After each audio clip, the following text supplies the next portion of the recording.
আসসালামু আলাইকুম রহমতুল্লাহ। নবম এবং দশম শ্রেণীর প্রিয় শিক্ষার্থীরা কেমন আছো? সবাই আশা করি অনেক ভালো আছো। তোমাদের নতুন বই 2025 ফিনান্স ও ব্যাংকিং ও বীমা যে বইটি দেওয়া হয়েছে, বই থেকে আমরা প্রথমত থেকে সমাধানগুলো দেখব। আমরা 13 নম্বর পৃষ্ঠায় রয়েছি, 13 নম্বর পৃষ্ঠা এবং 14 নম্বর পৃষ্ঠায় সংক্ষিপ্ত প্রশ্ন এবং সৃজনশীল প্রশ্নগুলো রয়েছে, এগুলো আমরা সমাধান করব। ঠিক আছে? আচ্ছা, শুরুতে দেখো বহু নির্বাচনী প্রশ্ন আছে এখানে দুইটা। তো এখানে বলছে নগদ অর্থ মুনাফার মধ্যে সম্পর্ক কিরূপ। এটা হচ্ছে খ নাম্বারটা হবে বিপরীত। ঠিক আছে? আর ব্যবসায়ের অর্থায়ন ব্যবস্থাপনা হলো পর্যাপ্ত পরিমাণ অর্থ যোগান এবং অর্থ বন্টন সংক্রান্ত সিদ্ধান্ত 1 এবং 3। এই খ নাম্বারটা হবে। সংক্ষিপ্ত প্রশ্ন উত্তর দাও। শেয়ারের বিনিময়ে বিনিয়োগকারীকে নিয়মিতভাবে কি প্রদান করা হয়? আচ্ছা, শেয়ারের বিনিময়ে বিনিয়োগকারীকে নিয়মিত লভ্যাংশ প্রদান করা হয়। ঠিক আছে? সরকারি অর্থায়নের মূল লক্ষ্য কি? সরকারি অর্থায়নের মূল লক্ষ্য হলো সমাজ কল্যাণ। মুক্তবাজার ব্যবস্থাপনায় ব্যবসায় প্রতিষ্ঠানকে বিশেষ গুরুত্বের সাথে কিভাবে অর্থায়ন করতে হয়? তো আনসারটা হচ্ছে এইভাবে লিখবা, এই যেটা ডান পাশে খেয়াল করো যে মুক্তবাজার ব্যবস্থাপনায় ব্যবসায় প্রতিষ্ঠানকে বিশেষ গুরুত্বের সাথে অর্থায়ন করতে হয়। এক্ষেত্রে প্রতিষ্ঠান বিবেচনা করে পৃথিবীর কোথায় কোন পণ্য প্রস্তুত ও বিক্রয় করা লাভজনক, পাশাপাশি বিশ্বের কোনো মূলধনী বাজার কি প্রকৃতির, কোথা থেকে তহবিল সংগ্রহ করে বেশি লাভজনক প্রভৃতি বিষয়েও বিবেচনা রাখতে হয়। তো এটাকে হচ্ছে লিখে দিবা। তারপর দেখো 14 নম্বর পৃষ্ঠায় আমাদের হচ্ছে সৃজনশীল নাম্বার 1। তো এখানে একটা সৃজনশীল দেখতে পাচ্ছ। তো সৃজনশীলে এখানে এখানে কিন্তু একে এন্টারপ্রাইজ ব্যবস্থাপনার জনাব সোহান 10 লক্ষ টাকা। এখানে দেখো সে 10 লক্ষ টাকাতে কি কি খাতে ব্যয় করেছে। বিদ্যুৎ বিল দিয়েছে বা কর্মচারীদের বেতন দিয়েছে, ঠিক আছে, ভাড়া প্রদান, নতুন মেশিন ক্রয়, মামাতো বোন ফারজানা এত টাকা, ঠিক আছে, বন্ধু শফিকুল এত টাকা, এবং তারপরে সবুজ ব্যাংক থেকে 55% সুদে 5 বছরের জন্য এত টাকা ঋণ গ্রহণ। তো এইগুলো হচ্ছে করেছে একে এন্টারপ্রাইজ ব্যবস্থাপক জনাব সোহান। তো এখানে আমাদেরকে বলছে যে 2012 সালের আর্থিক বিবরণী দেখা যাচ্ছে প্রতিষ্ঠানটি ক্ষতির সম্মুখীন হচ্ছে। আচ্ছা, ক নম্বর প্রশ্ন করছে বাণিজ্যিক ঘাটতি কি? তো আমরা যদি দেখি বাণিজ্যিক ঘাটতি কি, রপ্তানি থেকে আমদানি বেশি হলে যে ঘাটতি দেখা যায় সেটি বাণিজ্যিক ঘাটতি। খ নাম্বার, সরকার কেন দেশের জন্য অনেক অর্থ ব্যয় করে? আচ্ছা, সরকার নিজ দেশের সার্বিক উন্নয়নের জন্য অনেক অর্থ ব্যয় করে থাকে। একটি দেশের রাস্তাঘাট, সেতু, সরকারি শিক্ষা প্রতিষ্ঠান, সরকারি হাসপাতাল, সামাজিক অবকাঠামো প্রভৃতি উন্নয়নে সরকার অনেক অর্থ ব্যয় করে।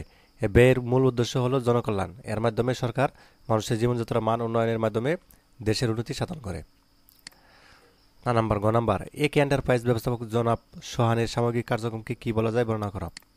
তো তুমি লিখবা যে অধিপকে এক এন্টারপ্রাইজ ব্যবস্থাপক জনাব সোহানের সামগ্রিক কার্যক্রমকে ব্যবসায়ী অর্থায়ন বলা যায়। ঠিক আছে? তারপর হচ্ছে এখান থেকে তুমি নিজের ভাষায় এই পর্যন্ত লিখে দিতে পারো, এই পর্যন্ত। ঠিক আছে? এখান থেকে এই পর্যন্ত লিখে দিতে পারো। আচ্ছা, গ নাম্বারটা দেখি, জনাব সোহান কোন নীতি ঠিকমতো অনুসরণ করলে ক্ষতির সম্মুখীন হতে না বলে মনে করো? আচ্ছা, এটা আনসারটা দিবা যে জনাব সোহান উপযুক্ত তার নীতির ঠিকমতো অনুসরণ করলে ক্ষতির সম্মুখীন হতে না বলে আমি মনে করি। এ নীতিতে অনুযায়ী স্বল্প মেয়াদী তহবিল দিয়ে চলতি মূলধন এবং দীর্ঘমেয়াদী তহবিল দিয়ে স্থায়ী মূলধন সংগ্রহ করা হয়। তো চলতি, তো তারপর হচ্ছে এখান থেকে লিখে দিবা। তো তারপর হচ্ছে তুমি মোটামুটি এই পর্যন্ত লিখে দিতে পারো। ঠিক আছে? এখানে বিস্তারিতভাবে যে উদ্দীপকে দেওয়া আছে এত টাকা ব্যয় করে। তো তুমি হচ্ছে এই পর্যন্ত লিখে এখানে উদ্দীপক থেকে কিছু লিখে দিতে পারো যে এত টাকা সে মানে কোথা থেকে কত টাকা উদ্দীপকে থেকে নিয়ে তুমি হচ্ছে লিখে দিবা যে কোথা থেকে কত টাকা সে নিয়েছে। ঠিক আছে? এগুলাই লিখে দিবা। আরেকটি সৃজনশীল দেখতে পাচ্ছ 2 নম্বরে, কোয়া প্রতিষ্ঠান যেমন মিনি প্যাক শ্যাম্পু মালিক এক হয়। ঠিক আছে? এনে পণ্য আর কি, আর মুনাফা বা ক্ষতি ভোগকারী। আর খ প্রতিষ্ঠান বোতলজাত shampoo, mini pack shampoo, herbal shampoo সব মালিকের মধ্যে বণ্টিত হয়। অর্থায়ন কি? ক নম্বরে বলছে আমাদের অর্থায়ন কি। তো তুমি লিখবে যে তহবিল সংগ্রহ ও এর ব্যবহার সংক্রান্ত প্রক্রিয়ায় অর্থায়ন।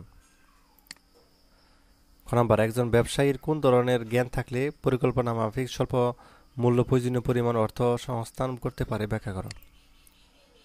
একজন ব্যবসায়ী অর্থায়ন ব্যবস্থাপনা বিষয়ক জ্ঞান থাকলে পরিকল্পনা মাফিক স্বল্প মূল্যে প্রয়োজনীয় পরিমাণ অর্থ সংস্থান করতে পারে।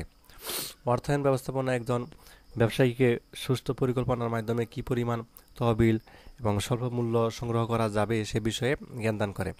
ফলে সংগৃহীত অর্থের যথাযথ ব্যবহারের মাধ্যমে ব্যবসায় পরিচালনা করে পর্যাপ্ত মুনাফা অর্জন করা সম্ভব। আচ্ছা, গ নম্বর, ক প্রতিষ্ঠানটি কিভাবে অর্থায়ন করতে পারে ব্যাখ্যা করো। ক প্রতিষ্ঠানটি অর্থাৎ এক মালিকানা ব্যবসায় হওয়ায় এর মালিক তার নিজস্ব তহবিল থেকে ব্যবসায় অর্থায়ন করতে পারে। তো তারপর হচ্ছে এখান থেকে লিখে দিতে পারো, ঠিক আছে, আরও লিখে দিতে পারো যেখানে দেওয়া আছে, এখান থেকে মোটামুটি এই পর্যন্ত লিখে দিতে পারো। আচ্ছা, গ নাম্বার, উপরোক্ত দুটি প্রতিষ্ঠানের মধ্যে কোন প্রতিষ্ঠানটির ঝুঁকি কম বিশ্লেষণ করো। তো তুমি লিখবা যেন উদ্দীপকে দুটি প্রতিষ্ঠানের মধ্যে খ প্রতিষ্ঠানটি অংশীদারির ব্যবসা বলে ঝুঁকি কম বলে মনে হয়। তো তারপরে এখান থেকে এই পর্যন্ত লিখে দিতে পারো এবং আরেকটু বাড়িয়ে তুমি হচ্ছে মোটামুটি এই পর্যন্ত লিখে দিতে পারো, ঠিক আছে এই প্রশ্নটা। আচ্ছা, পরবর্তী হচ্ছে আমরা দ্বিতীয় অধ্যায় দেখব, অর্থায়নের উৎস। ধন্যবাদ সবাইকে, আল্লাহ হাফেজ।